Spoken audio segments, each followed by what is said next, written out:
Direwolves, that they just announced today, actually, that they had picked up this WoW team. This team was known as Ethical last season. They're from the Oceania region, and you know, we'll see if they've adjusted to the sleep schedule. That's going to be the tough one.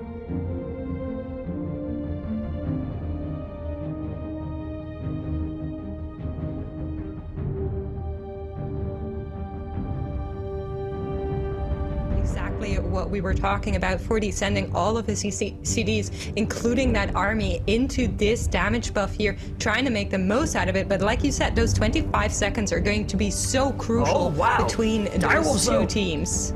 They just do so much damage in their cooldowns. They don't even need to get to the second runic brand. They are going to stop the clock here at 21:14, which means Ducks Can Fly have only a tiny bit of time in this runic brand to be able to make this one work. A long run coming in here for their Shadow Priest as well. 10 seconds. They have so much damage with their Lust, with all of their cooldowns here, with Power Infusion, with everything coming out, but it's just not going to be enough for Ducks Can Fly. Wow.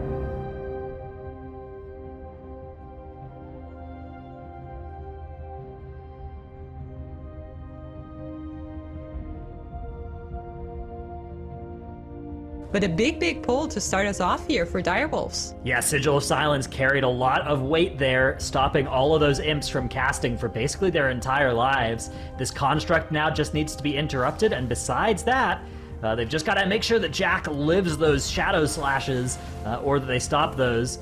And this actually is going really well for Direwolves. They've done a great job here of managing these mobs, and Jack still hasn't even procced Last Resort, which you gotta be really delighted about being a Vengeance Demon Hunter at this point in this dungeon with Last Resort still available. That I would have expected it to have procced already on some of those earlier pulls, and the fact that Jack has kept it alive means that he's gonna be so safe now for the rest of this dungeon. In the second game of the day, 17% remaining as the boss is dropping lower and lower and lower, and I really like the routing that we saw from Direwolves here.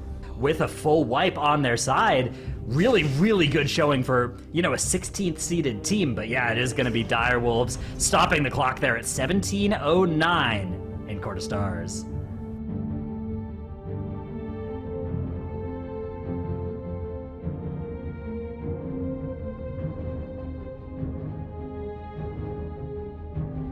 Now they're gonna need to DPS the boss once more. They're gonna get one more crystal face, and that is going to be it for the Direwolves. I think so. They need to run away from these orbs, make sure nobody gets hit here. A little bit of slow being deployed onto the entire team. 1 more percent, then the crystals come back. Here they are, and that is the last crystal phase. Look at how beautiful they spawned. Holo supporting, like you said, with that fire breath, making sure they slowly tick down, and now it's only the hardened crystal remaining that they need to DPS.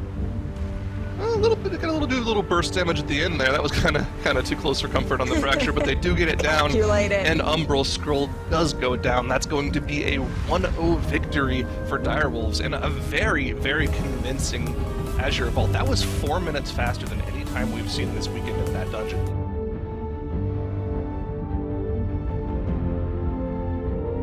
Here is a look at the 6 teams that have qualified through the Last Stand time trials.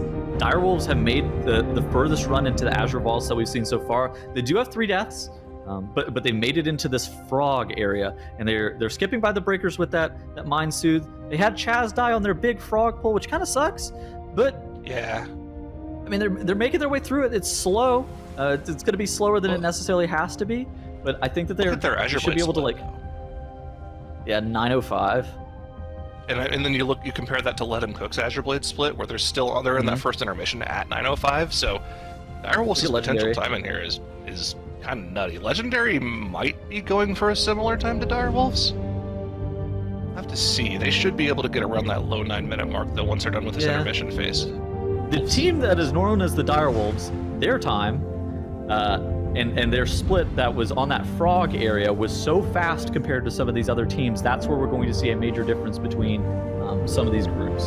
Direwolves also in the bottom right are looking to add a Shadow Moon to their collection. Their timer here is looking not bad. In fact, their Bone Maw boss split is the best of any team so far at 9 minutes 50.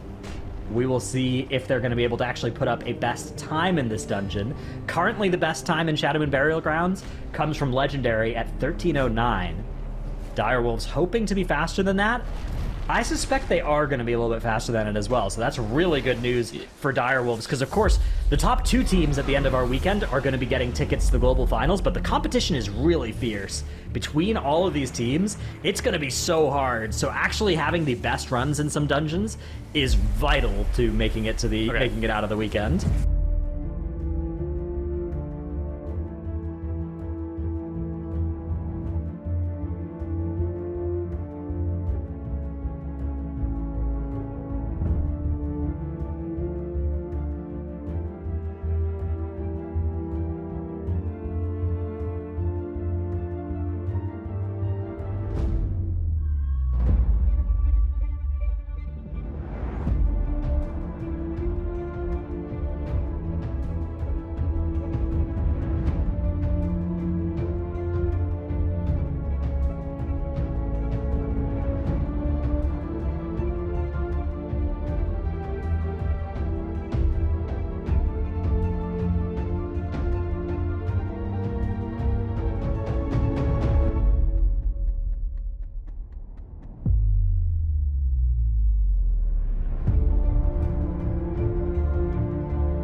Top left, Direwolf's previous best knockout offensive is at 1816 mark, and right now they're at 1730-ish on with Balakar Khan down to sub 15%. They're probably going to be able to improve that time by about 30 seconds, increasing the gap between them and Let Him Cook. And I think that Direwolves might be able to even overtake Thunderstruck for that 3rd place with this new time. Yes! Yeah, they do. Yeah, look at that.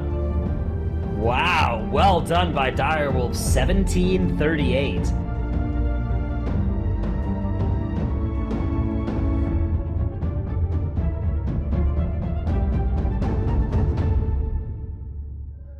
Tomorrow, all of those 4 teams are going to come back. We're going to give them a new dungeon, and they're going to fight it out, because 2 out of those 4 teams will qualify for the Global Finals. Anybody with a long lockout, and so that means that we're going to get the Inferno cast pretty early on as well. So how this mob works is, this is one of the few mobs in M+ that actually you want to kick with specific lockout duration kicks to make sure that the Inferno cast doesn't come too early. And so that requires you to early kick the Blaze 1, early kick Blaze 2, and then late kick Blaze 3 with a long lockout cast. And that way you I don't want to say ensure the fact that you don't get a second Inferno, but it significantly reduces the chances of you getting that second Inferno. I just want to say they made it to 38% already. They're doing a good job. Look at them go. I mean, if Tettles would be helping, that, but it's Tettles, obviously, so that's not going to happen. Tettles, can you pop Incarn real quick and see if it shows up on our tracker from Valdrakken, or is it not gonna? There's no way. He's gonna be so unhinged. No! Oh no! They got the explosion! Boulder into res, into death, into res, into hang on. Another res. Hang on. We had a lot of battle reses. Okay, we're out of them now. I think he was just casting them. They only had 1. Yeah. Wait. Oh, and that's going to be it for the Direwolves, I suspect, and I don't think they're going to be able to complete that key in time anymore. So that no timer in Ruby Life Pools is going to stand for the Direwolves, keeping them deep in 4th place.